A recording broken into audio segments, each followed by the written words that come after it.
চিহ্নিত আওয়ামী লীগের দোসরদের অবৈধ অস্ত্র, মাদক, চুরি, ডাকাতি ও জুয়া খেলা সহ বিভিন্ন রাষ্ট্রবিরোধী কর্মকাণ্ডের প্রতিবাদে গাইবান্ধার ফুলছড়িতে এক মানববন্ধন অনুষ্ঠিত হয়েছে।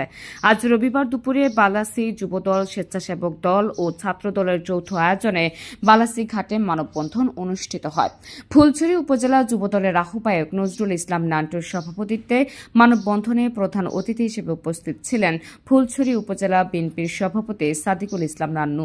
এছাড়াও উপস্থিত ছিলেন সাংগঠনিক সম্পাদক ইকবাল হোসেন, HM সুলাইমান হোসেন শহীদ ও আসিফ সাজ্জাদ ছোটন সহ অন্যরা।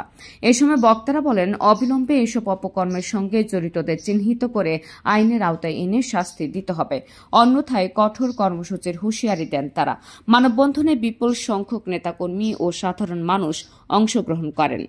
নাহার নিশি, CN বাংলা, ডেস্ক রিপোর্ট।